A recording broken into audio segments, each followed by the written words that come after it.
Smokey the Bear, as we used to call them, and put together a basic training orientation program, and got their support that they would come over and teach that program to my people that were enlisted before they went away to basic training. So I went to General Freund with that, and that was a great idea. So the division supported it, and General Freund supported it, and so we ended up with the basic training orientation course, closed that back door, and we went from the doldrums nationally. We were number one in all of New England and in the top 10 nationally within a 2-year period of time. So had a very, very successful period of time and as a recruiter. But unfortunately, all good things come to an end. General Freund called me into, I used to have to go to him every morning and report the numbers from the night before, enlistments and retentions and whatever, of all the units in the state of Connecticut. So I used to go in at 7 o'clock in the morning and get all this stuff to see him at 8. Well, I went in there one Monday morning, and he said to me, and I still do not fathom where this came from. He said to me, Gay, he said, what, are you tired? And I was shocked. And I looked at him and I said, General, I will not accept a statement like that from you. And I went bang, bang, bang, bang with all the successes and all the programs, all the increases that occurred since I've been in the RM office, and I walked out. So Tuesday morning at 8 o'clock, he called me up on the telephone, and he retained control. He really bit me a little bit. Thursday, I was transferred out of that job. I was put on a shelf in Windsor Locks, Connecticut, as the general foreman or shop foreman of the combined field maintenance shop, the major depot in the state of Connecticut, and that was in Windsor Locks. The CSMS. CSMS, and it was a great job.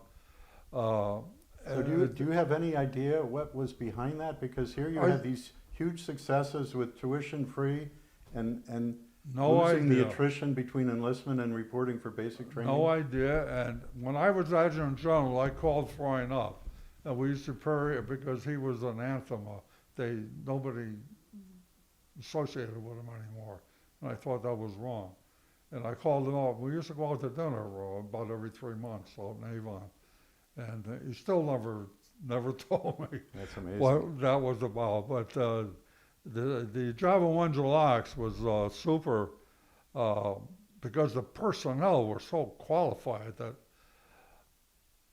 I couldn't believe the quality of the people. I can manage things, but I can't fix anything. I'm not that handy, And these people, I mean, you'd have a guy one day be working on a quarter-ton Jeep, and the next day be working on a 20-ton crane and a rock crusher. I said, wow. And we had those people in communications, electronics, and weapons, and vehicles, and all that sort of thing. And so they were great people. Frankly, it was an easy job for me. I did some cleanup stuff. I improved the inventory control and that sort of thing. It also reestablished me with my logistics maintenance background from previous years. So I was a little bit happy about that. And it was an 8 to 4:30 job, not like that crazy job I had in RRM. So it worked out really well for me. And the other thing, again now, a little serendipity, if you will, is what happened while I was up there. The tornado in Windsor Locks. So that tornado come through us like in a very difficult period of time at 3:15 in the afternoon of a normal work day. And it just tore Windsor Locks up. And hit our facility out there pretty heavily, cracked the walls, took the flashing off the roof, broke all the windows, took down 200 trees, took, a lot of damage. So this was like 3:30 when it was over. It just rained and then it stopped. And so I knew we were in trouble. And so I wouldn't let all my people go home. I had about 45 people working full time. And there was a unit up there, the 712th Heavy Equipment Maintenance Company. I said, go over and get those people and bring them here. Go to the USP&FO warehouse, get those people and bring them here. And they did. So I had about 60 people. So I said, you know and I know that we're working tonight. I said, I don't know what, but we're working. So there was some cash laying around from petty cash for something or other. And I sent a guy over to Summers to get 60 grinders, knowing that if you fed a GI, he's happy. So he got 60 grinders, brought him back. And by then, it was blowing up in Windsor Locks in terms of sirens and, all that sort of. There was no communication. There was no nothing. It was up there alone. But what I did is I went to the police station. And I said, look, and this is only like 4:30, 5 o'clock. Couldn't get to Hartford, couldn't get to any military headquarters, couldn't get to the tag or nothing. So, but I went to the police station. I said, look, I got 60 guys here. I said, what do you want us to do tonight? And I said, they're all fed, they're all ready to do whatever. So we ended up doing security in the airport. We ended up securing a couple of warehouses that were blown away, that were full of weapons. The Air Museum was pretty much destroyed, everything outside. Our military aircraft, helicopters and flying cranes were destroyed. Yeah. I couldn't even get off our post. But anyway, it was extremely difficult. So they gave us missions. And by about 7:30, 8 o'clock at night, the assistant AG showed up. And by that time, we had all the people deployed and everything. So I ended up there. My boss, for some reason, didn't do a good job, quite frankly. I was the second guy at the CSMS. The first guy got a little nervous. And so I was running everything. And the assistant AG showed up. And so that was my first contact with Hartford. And it ended up, obviously, by Tuesday morning, the combo had worked out. General Fine was up there, spent most of the week. Governor Grasso was up there most of the week. That was her hometown. Yes, it was her hometown. She did a magnificent job. I was there in charge, and for the weekend that came up, that was like on a Monday. By the weekend came up, I was really the military guy in control. And they gave me 4 other military units for the weekend to help with clean up and all that sort of thing. Governor Grasso was up there, and her main concern was the people, obviously, up there. They had about 60 homes that were destroyed right off the foundation. And Grasso, working with HUD, ended up getting 65 trailers from Pennsylvania sent up to Connecticut. And then there was a further beef she had. They wanted to consolidate them all in one spot, and Grasso, the governor, said no. She wanted the trailer put on the property of each homeowner in Windsor Locks. And she did that, and General Fine all the time was working with the National Guard Bureau to replace our UE aircraft, C-8, and they never did replace the flying cranes because it was going out of business anyway, but to get an air helicopter replacement for everything that was destroyed. So they were doing those 2 things, and I was doing the town, if you will, city of Windsor Locks with the governor. Now, how was I able to do all that? All the extra stuff that I did all those years in civil emergency management. So I knew exactly what to do. That's why I went to the police station, to get to the first responders right off the bat. So all those things that you do in my case, as a second lieutenant, a first lieutenant, and a captain, came in a big-time play when I was a major in the ice storm. Same as the other things that occurred like that. So doing the extra makes it easy for people to promote you when you separate yourself from a qualified pack. And nobody else had done that, because I was the only guy who was thick enough to do it. But you see how those things evolved and worked around. So as a result of that, very basically, General Freund took me off the shelf, if you were, where he had put me. Now, the other thing that happened that was kind of strange is that when that whole thing was over and I finally went home after 10 days, I got a call Friday morning from the assistant adjutant general. I was home sleeping. I was in a coma. I hadn't slept in about a week, you know. So he says, the assistant AG, General Gore, later fired. Anyway, he said, General Freund wants to see you. I said, geez, I'm in the coma here. I'm hardly awake. I said, when? He said, 10 o'clock. I said, okay, I'll be up there. So I showered, shaved, got in a uniform, drove back up to Windsor Locks, saw General Freund. He says this to me, spooky guy. He said, tomorrow morning, I want you at the Coast Guard facility in New Haven, and I want you to tell me what you see. And he said, I want you in a civilian car and civilian clothes. I said, yes, sir. I said, what the heck is he doing now? So I went down there, and what it was the state police were down there, and there was going to be a major strike in Olin Manufacturing in New Haven. And basically he wanted the intel as to what the state police were doing. So I provided that information for them. They brought me off the shelf, and I ended up to be the state training officer. That's how I get back into Harvard. I was in '79 by this time. Became the state trainer. So when you became the state training officer, did the OCS school and the NCO school and all that sort of career development coursework come under you?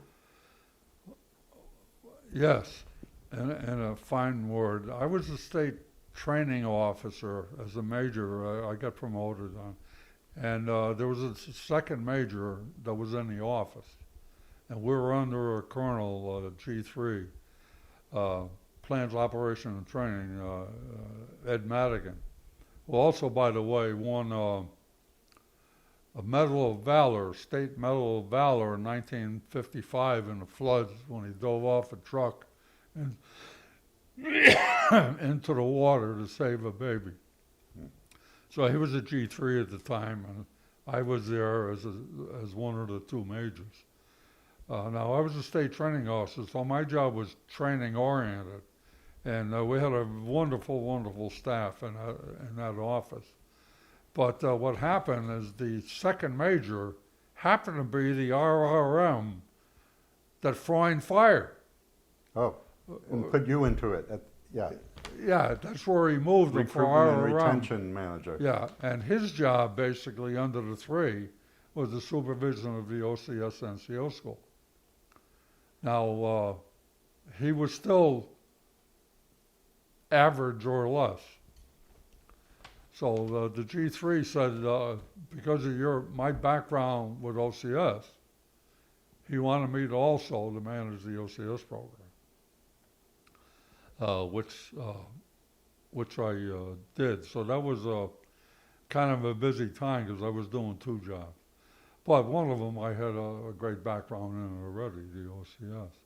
So it seems like the OCS comes again and again and again in your career. So now I'm a major, and I'm back into the OCS program manager now. And Steve Corden, who I brought back from Pennsylvania, was now the administrator at the OCS program. So I had a direct connection with the administrator that ran the program full time in Diana. So I was, very, very pleasantly surprised. There was good people down there and all that. And but anyway, I supervised the program and reestablished, if you will, my association with the OCS program, which comes into play later on. The major things that occurred during that period of time was the fact that Governor Grasso passed away. Governor Grasso resigned with terminal cancer, and a few weeks later she passed away. Yeah, well, she didn't actually resign. She was governor, and Bill O'Neill, who I knew from the old days, Lieutenant Governor. The club, was the lieutenant governor. Mm-hmm. And so anyway, as a training officer, I wrote the operations plan for governor's funeral. And that was really, I'm talking about 150 pages of plan, because it began in the funeral home with all the activities and the VIPs over there. If you recall, she went from the funeral home to the state capitol and lied and stayed there for 24 hours. So we had a big guard operation going there. It was part of the plan. And we had, for example, 4 people on the casket changing every half hour for 24 hours. It was open to the public for 24. And so we put that portion was in the plan. And then she went from the state capitol to St. Joseph's Cathedral for a major mass. And we had met previously, General Freund, myself and a couple of people met with the bishop about the operation in the church. And the bishop was funny because Freund, who was a take charge kind of a guy, said he used I 3 or 4 times with the bishop and about what we're going to do in the church. And the bishop leaned over and he said, General, he said, in this building, I'm the general. So we followed his dictates pretty well, but what it encompassed, the plan of seating 1,000 VIP people who were escorted by military people into their appropriate seating within the cathedral. And also we had 58 VVIPs come up from Washington and around, because you recall she was also, the governor was Secretary of State, but she was a congresswoman. Yes. So they had a lot of people come from Washington. Mm-hmm. And she was very, still as governor, related to Washington very much, to the Congress. For example, HUD and the trailers. And we'll talk about people like Tip O'Neill, Alexander Haig again. There was 58 VVIPs, senators and congress people from all over. We put them in the Aetna building right across the street, because the Aetna provided security. They had the secure telephones and holding place for them. For the key people, and plus we only had to then walk them across the street. Mm. It was right across from the cathedral. And then when the cathedral thing ended, then they moved from there to Windsor Locks for the burial. We had a whole platoon, and we did everything with the flag and the firing squads and all that sort of thing up there. So the plan was big time thick, and I was fortunate enough to be able to, with Madigan and other people, manage all this stuff on the ground for about a 4 or 5 day period of time that it occurred. So that was a big operation. And then Governor O'Neill came in as governor, and I had run into him many times, over the years, at different parades and things. I was the parade guy pretty much for the Legion. They had an annual parade every year, one place in the state, the whole American Legion. I wrote the plans for that parade every year. And I used to see the governor out and around. I ended up on the governor's military staff, as you were yourself, so you're familiar with all And then, anyway, we had the state's 250th anniversary come up during that period of time. So I had a major parade in New Haven, the major state parade. And I wrote all out with my team of Panett, Zambruski, McDonald, Mulligan, my team. We executed that on the ground. I wrote the plan. It was enormous. It had 14,000 people march. We had 14 divisions of 1,000 people each. We had 165 bands. We had 62 floats. We had the Clydesdale horses. I mean, we had everything. And it was a major parade, major operation. So I was involved in that, and we really enjoyed it. And so that was a pretty good period of time. I think there was nothing really going on in the state other than normal training, normal activity, and so forth. Everybody doing their job, that sort of thing. At the national level, the emphasis nationally keeps on changing. And during that period of time, when I was in the 3 shop, was community support, community action projects that were funded separately by the Bureau. For example, we did a job in New Britain with Nancy Johnson, Congresswoman Nancy Johnson, and Manafort brothers. She called up initially and wanted me or the guard to take down a couple of what were drug buildings, if you will, and on the property make a park. It was all a good idea, but I told her that we don't have that kind of equipment. I said, if you take the building down, then we can play a role. We can do the landscaping and do the other part of it, but the building part, we can't do. So we combined with Manafort and a community action project, and we took down 2 or 3 buildings, made 2 or 3 parks. We're in Bridgeport before the mayor went to jail, and we were down there for a long period of time, like 3 months. I hired about 30 or 40 people on federal active duty, supported money out of Washington, and they were closing up drug houses. They boarded up 70, 80 houses down there.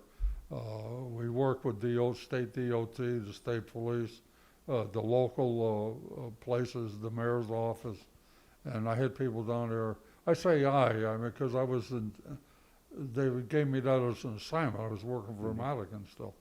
And so we were down in Bridgeport, but the national emphasis was community action, and it changes later on into something else, I guess we can get into. And then I moved from there to I was promoted to G3 when Madigan retired in 84 to 89. So Assistant Chief of Staff, G3. Yes, and plans, operation, and training. Loved it. What was your rank then, sir? Well, I finally got promoted to full colonel. You were full colonel at that point? Yeah, I was a major as the lieutenant colonel, and the training officer, and then full colonel at the G3 level. And I just the best job. I would have stayed there forever if I could have. I just loved it. And I had great people. I had my old friend Z, who ended up to be the Assistant Adjutant General, Zambruski. Mm-hmm. Panett was ended up to be Chief of Staff. Rainey Provost was a major.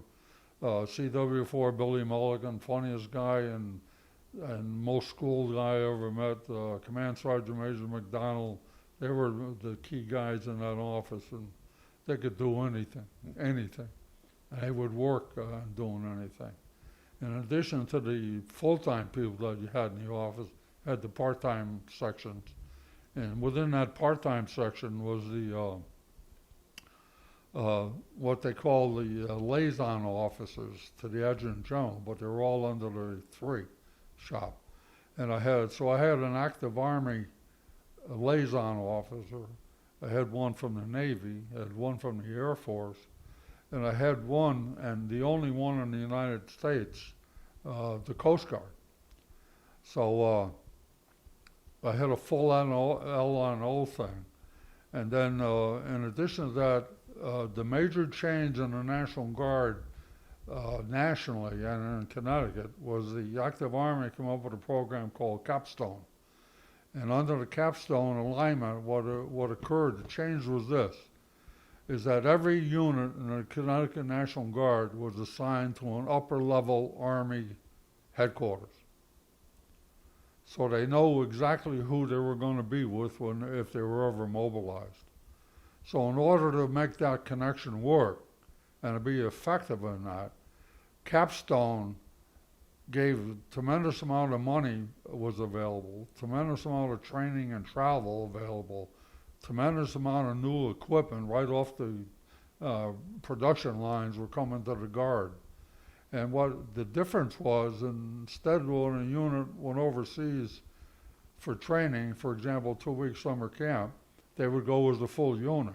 In the case of Capstone, that didn't necessarily occur, but what did occur frequently for every unit in the Connecticut National Guard, they were able to go as a command group, the company commander, the key lieutenants, the key sergeants, group 5, 6, go to Europe,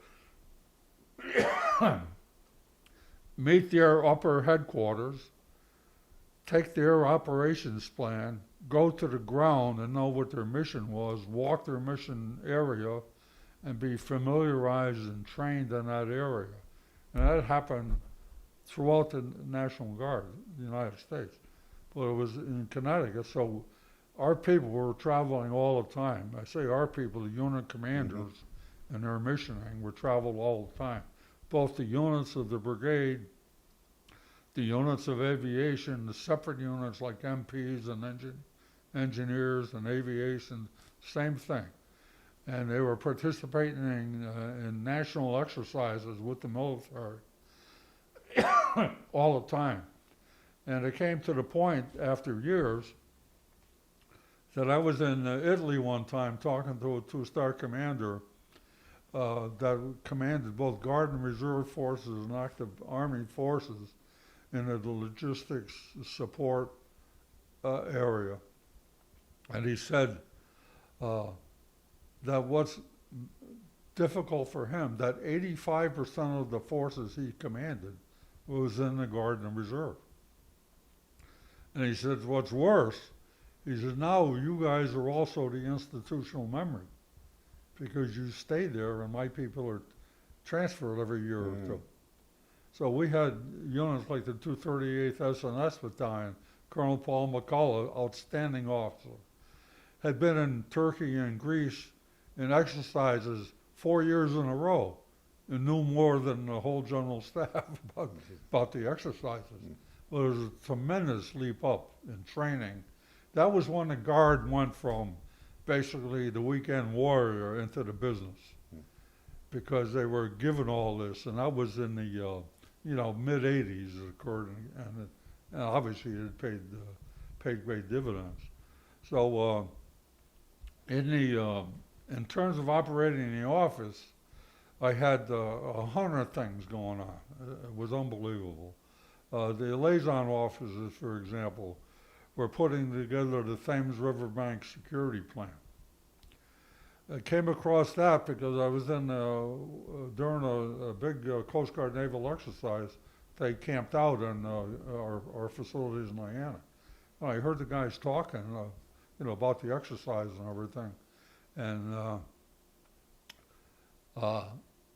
they were saying things that were not going to happen. And I finally went over to them and I said, "Look," I said, "what are you talking about? You're going to get 2 infantry battalions and you're going to get mortars." And I said, "We don't know anything about that." He said, "Well, we have a plan." I said, "You ever talk to a guy named Bill O'Neill?" I said, "He happens to be the governor of the state of Connecticut." And I said, "You think he's going to allow 2 infantry battalions to show up and close I-95, the major corridor, so you can put your boats out into deep water? And he don't even know about it?" I said, "You guys got no plan. You got a pound of paper." So anyway, that went on from there to writing a plan that made sense, and my L&Os did all that took about 2 years, because the Navy expected us, for example, to end up on Fort Griswold with mortars to protect the ships, submarines, going out to deep water, and to close I-95 so nobody could interfere with this. I said, "Oh, you're crazy." So anyway, we with the Coast Guard and with the Navy, we ended up over a 2-year period of time writing they did it for me, and I had demand days because we had money. We could get money for any sensible project basically. So I put my old friend and TAC officer, Colonel Phil Biondi, a teacher from Putnam, a very good friend of Governor Dempsey's, Colonel Paul Stan Scraber, put them on active duty on man days, and we had 2 major regulations in the 3-shop. One was the 350-1, which was all training. They rewrote that plan totally, but more importantly, they made sure, and it occurred in our offices, because I don't believe in the tooth fairy, putting out a letter and saying, to update everything. We scheduled units to come into the Hartford Army to sit down with those 2 guys, and they wrote their support plan to the state plan. In other words, the major unit plan was written, the battalion plan was written, the company plan was written, and I knew the damn thing was done because it occurred right there, and we watched them do it. And it took a long period of time. We're talking about a 2-year period of time to do all that sort of thing. Had that been done before? No. Yeah. They always, they rewrote the state plan, then put out the directions to update, but nobody ever checked and nobody ever did anything like that. And the second plan was security plan, AR 190-11, and we did the same thing. We wrote, or they, put it together, the Stan and Phil Biondi. They rewrote our state plan and then did the same thing all the way down the chain. Major unit, battalion, company, and separate companies. So they did that for me. At the state level, we did my guys now. I mean, those are the guys that were assigned to me. My guys, my full-time guys, were doing the same thing with all our state training plans, heavy out in inspections. I got the AG to approve the fact that we could use other officers. So we had an inspection schedule every weekend that 5 or 6 officers go out to different units, evaluate their drill based on their training plan for that weekend and so forth. Write it up, say what was good, what was bad. And again, what we did is we made them do it. When they said, we'll correct this in 60 days, we were there in 60 days. They show me. Let us see it. And in other words, I beat them to death. And willingly. I mean, everybody wanted it. It wasn't an argumentative situation. It was just, this is the way we're going to do business. And it occurred that way. And the other thing we were doing at the same time, and because all my association with civil emergency management and all that over the years, again came into play because we were tied to OEM downstairs in the Hartford Army for all state emergencies. So we're down there helping them write their plans. We also had separate plans with state agencies like the Forestry Department to support for forest fires. We had a plan for the prisons, the support for riots in the prisons. So we're doing all that kind of stuff. And the units are doing their work. Now, myself, I had everybody was working, so I had some jobs to do myself. And one of the things I was involved in, because all the association with planning, particularly with the Navy and the Coast Guard and all that sort of thing, I was on the 1st Army team out of Fort Meade, Maryland. And when they had major exercises, I was down there playing basically the role of the National Guard, playing the governor, state agencies, and the Army and the Air National Guard. So I was pretty much involved at First Army doing that. And also when they wrote war plans out of First Army level, talk about Corps level now, when they wrote a national war plan, they had a representative from the President's office, the FBI, the Attorney General, all the military branches, all that sort of thing. So I was a part of that group, discussion groups anyway. And I recall one time when one of them, the power that they had, much more than I had, I raised my hand one time with a question, and I said I want a dotted line, coordinating line, between the Adjutant General and the Coast Guard. And a guy from the Navy raised his hand, and he stood up and he said, "The Chief of Naval Operations will never support that idea." I looked at him and said, "Holy boy, this is big time hardball here." And I said, he was a Navy captain. I said, "Captain," I said, "when I want to coordinate with the Coast Guard, you don't own them." I said, "They belong to DOT." Exactly. I said, "You don't own them until later." Yeah, wartime. So anyway, we got the coordinating line. So I was involved in that area. Colonel Panett and I were down in D.C. also a couple, 3 times. We were coordinating with defense contractors on C3I, which is command, control, communications, and intelligence, putting all the wiring diagrams together for classified C3, command, control, communications. The defense contractors were hired to put the whole plan together, but obviously they needed one. So we were part of that input, which was really enjoyable. Colonel Biondi and myself ended up in the TOC, the command center in Boston for the 6th annual coastal defense exercise. Again, we played the Army and the governor and the state agencies and so forth for the Coast Guard. And that was a major activity. They attacked all of New England with active Navy, active Coast Guard, ships, aircraft, everything. It was a big-time national exercise for the Coast Guard. So that was really a learning experience. I want to throw a quotation at you and see if it rings a bell, because do you recall that there was an active Army report on the Connecticut National Guard at that time, and it stated, and I'm quoting, "The strength of the Connecticut National Guard is in the G3 shop." Yeah. In those kind of days, we used to have the IG inspections, and you're familiar with those. But in those days, they used to come in, and they would go to a battalion, and they would go to all 5 companies, and they would be there with a team, and they would be there for 3 or 4 days. And they would go through everything, every level of training and support and missioning. And they would go to our maintenance shops and go through everything. We had 12 of them around the state of Connecticut. And they do, a very in-depth thing. And at the end of one of the reports, they told the Adjutant General that the strength of the Connecticut National Guard is in the G3 shop. So that was a real pat in the back for all these guys that were doing all that work during that period of time.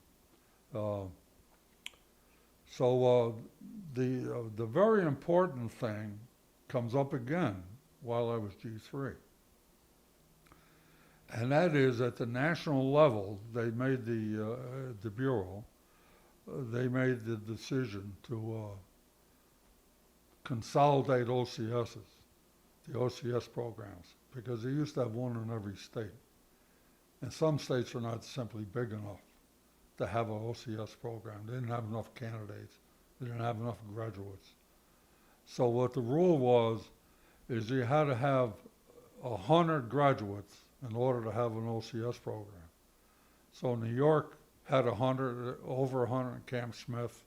Massachusetts had over 100 at Camp Edwards, because they also added New York, Vermont, New Hampshire, and Rhode Island were part of Massachusetts, and we were at the 60-65 level. So Massachusetts sorely wanted Connecticut to go to Massachusetts, be part of their operation. And I talked to the old man, General Goreski at that time, and saying no. So we ended up with consolidating with the state of New Jersey. Well, the Bureau of Regulations on the consolidation were very, very slim. And basically, they only said that you would provide the consolidated small portion would only provide a member of on the administrative side, and we provide one TAC officer for every X amount of candidates and so forth. And the rest of it said you worked out between the states. So that meant Jersey and Connecticut were in a discussion mode. So I went down to New Jersey with Steve Corden, who was the dynamite trainer, the best trainer I told you I ever met. And he and I and the administrator went to talk to Jersey about how we're going to operate in the consolidation. Well, they had a high-profile program, supposedly. It's all smoke and mirrors. They had a lot of charts, a lot of graphs, a lot of crap. And I could see right through that. So anyway, when we sat down, and I mentioned I was on a national committee of the G3s also, so I knew their G3, and through them in times previous, I had met the commandant of the OCS program. So I could talk turkey with those guys pretty well. And they told me what they wanted to do, and I said, no, well, this is what we want to do. As number one, we're going to integrate ourselves on all boards. Everything about participation in the OCS program and being thrown out of the OCS program, we take a part of. It's a joint committee. You take the committees that you're strong in. They had an armor battalion down there. So you take maintenance, you take communication. We'll take the TAC officers, we'll take leadership training, that sort of thing.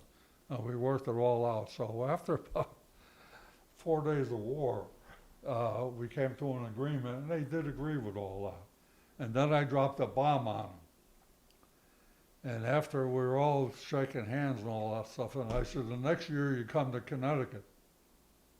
Well, they didn't like that worth the bean. And they said, oh, no, I said, no, this is what it says. We work it out. And I said, next year you come to Connecticut, or we don't come to New Jersey and the program's over and you can fight with the National Guard Bureau. So on their behalf of their Adjutant General, who I had a war with one time previously, so he knew who I was, the incumbent Adjutant General, a guy named Gerard, he was an Air Force guy, he was a fighter pilot, a pretty tough little guy. He said he sent his G3, the OCS Commandant, and the IG to Connecticut to evaluate our program. Now, I had met Gerard when I was the G3. One of the things I forgot to mention, which was very important, along the way, getting qualified for promotions and all that stuff, after I did the infantry side of the thing, the next one, obviously, you're with was Command and General Staff School. So we had a group of officers that got together every Wednesday night, and we did the Command and General Staff College by correspondence, about a year and a half deal. And then after that was over, the next level up is the War College.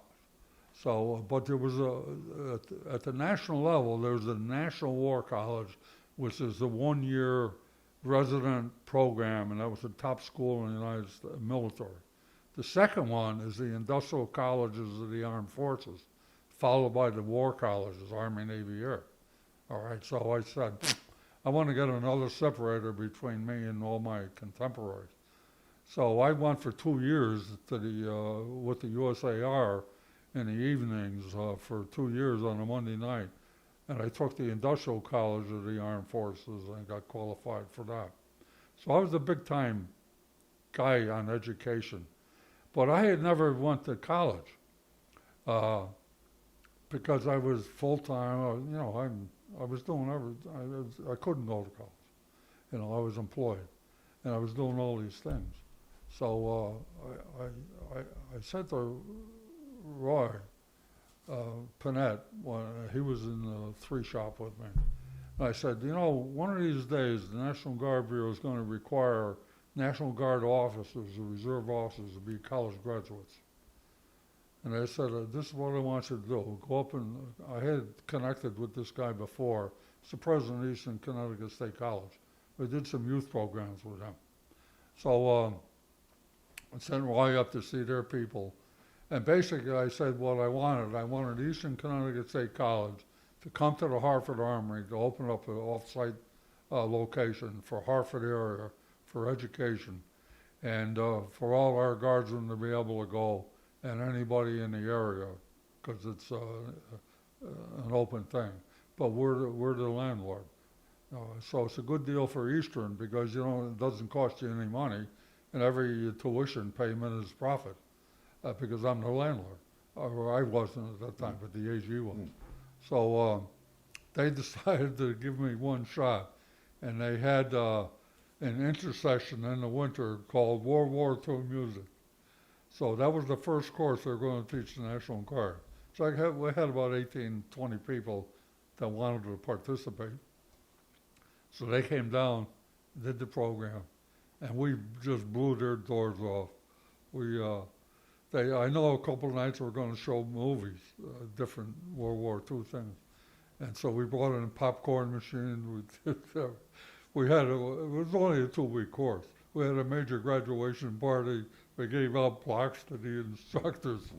So they loved it. And so Roy Panett, God love him, ended up chief of staff. He's still a very close friend of mine in Florida. And he went up to Eastern, started to put the program together. We put out the word by letter in the Guard. Roy got the applications, collected the money, bought the books. I mean, he did everything, and in addition to his job. And we started with that one course. We ended up with 6 courses every year, and I put more than 200 people, Army National Guard officers and warrant officers, through that program to lead them on their way to education. And we went from there to Eastern, so everybody got bachelor's, at the final end. But 2 years later, to get back to Gerard and the OCS thing, we're down in Washington, and the National Guard Bureau is saying, we want to require all officers to have an education. And he went ballistic. And he said, the Bureau said, we're going to give you a full-time position to just manage the education of officers, civilian education. So he was against that. And I stood up and I said, I'm for it. And I told him what Connecticut was already doing for 2 years, all right? So he and I weren't friendly then, But so much to his credit, he allowed those people to come to Connecticut to evaluate our program. And Colonel Luigi, for years, was the training officer for the OCS program part-time. He had a dynamite training program. We had Roy Panett was also the map reading instructor there. There's a guy named Joe Perkins, a state cop, retired, ended up the 103rd Major Unit Commander. He was the aggressor unit, the Rat Pack we called them. So we had a heck of a package. And Dick Luigi put together a 96-hour program for Phase 3, which was just prior to graduation, the last 2 weeks. A 96-hour infantry air mobile operation with a river crossing. And it was a heck of a program. It was so good that it became a national requirement for everybody else. So when they saw that, they all went back and they recommended to Gerard, much to his credit, that they would alternate. So we were the only OCS in the United States were alternating between two sites. And that was much to the credit, again, I had that background in the OCS, so for all the way from attack as a lieutenant. So I was able to put that together down there with the good people from New Jersey. But that's how it occurred. And I think other than I was also doing some as a G31 FEMA national. There's 6 FEMA regions across the United States. FEMA Region 1 is Maynard, Mass.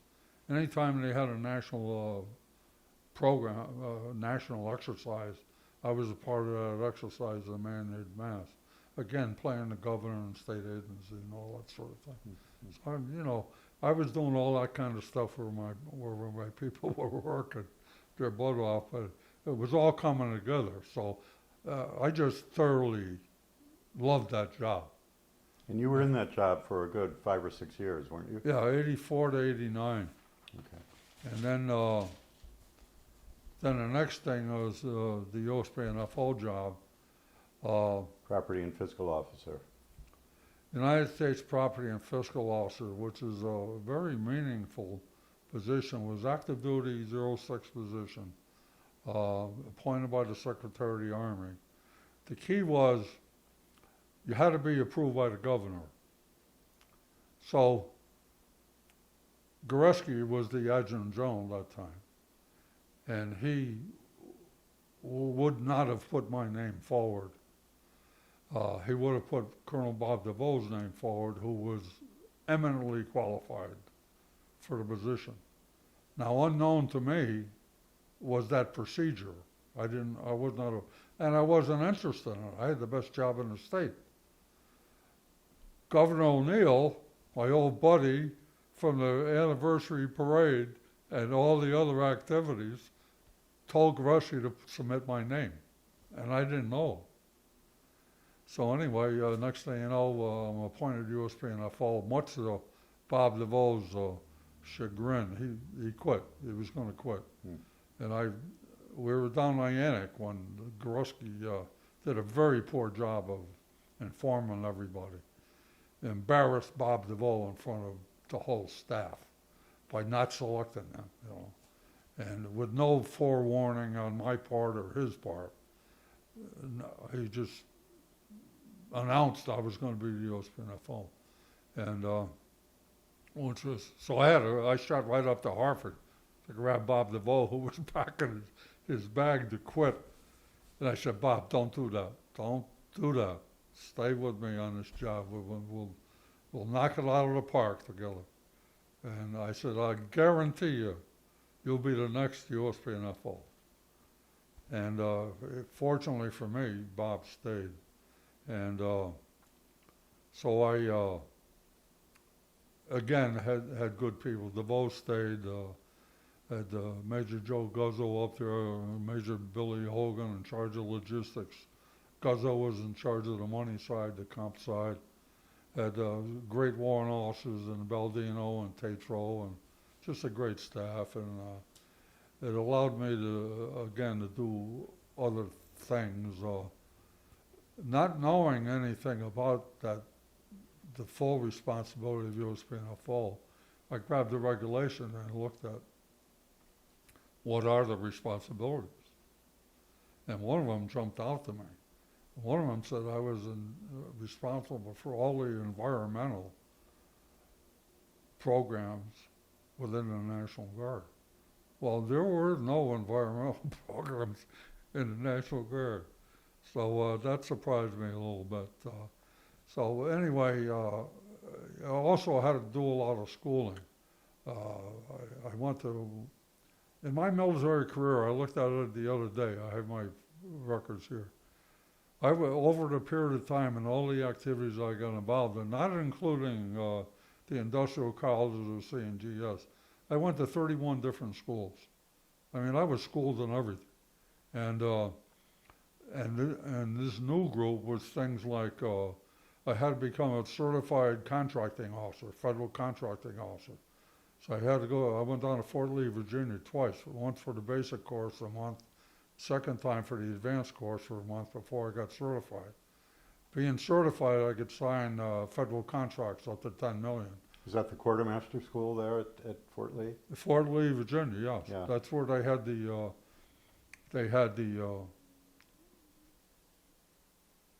contract courses. I had to go to a legal course. I went to command.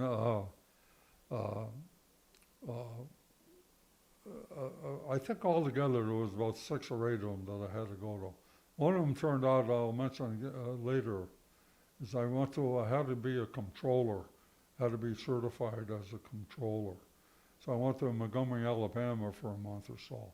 And the important thing about that job at the controller level, at that level, was not the accounting side of it as much as the national side of it. How national budgets came about, how the Defense Department got their budget, how it was broken out after that to the Army and to the National Guard, and what you had to, the manipulations required to be a part of that budget and that sort of thing. And that came into play later on. So I had a good time up there. It was good. I was on a national committee again. I just enjoyed that. Now the National Guard at the national level now was changing also. We're talking about 87 and 92. And so we're talking about the Iraq War period of time. And what happened in Connecticut was units were being evacuated to go to Iraq. Desert So Storm. we went, the 142nd Medical Company was activated, and we had a girl that was killed over there, caught a lot of press, a lady named Cindy Bowden. And her father was E7 in the National Guard for years. And she was killed in Iraq with a bomblet. There was major investigations going on now, whether it was a sniper fire, whether it was a bomblet, all that sort of thing. Qureshi should have never certified that unit. Our MP unit was activated.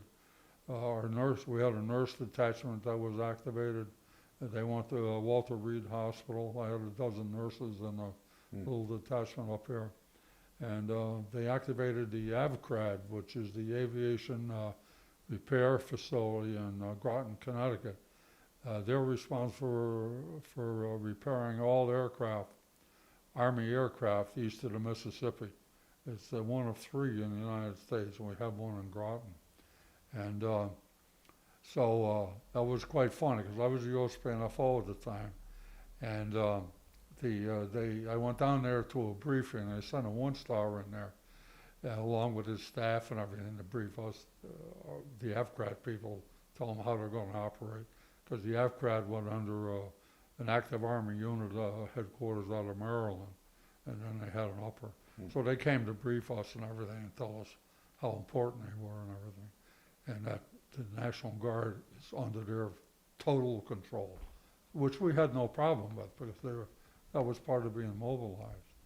But I made arrangements to talk to this 1-star after the briefing, and I went over to see him in Groton. He was there, and I said, you got a unique situation here.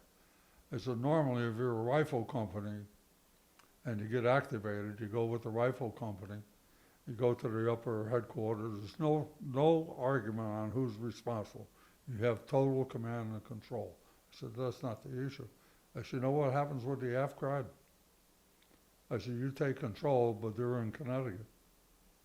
I said, what that means is that the Army assumes the operation of the Connecticut AVCRAD. He said, yes, we're responsible. I said, it also means that I cut all the contracts to support that. I'm talking about the utilities, I'm talking about the food, I'm talking about the heat, I'm talking about everything that supports that. And I said, you guys who are responsible then have to reactivate under the Army contracts all this support operation. I said, the difference is that even though you're in control, the facility is still in Groton, on the ground in Groton. So you're gonna have to, you know. So he said, well, he said, gee, we never thought, well, I said, look, it's really easy, because I'm a federal guy.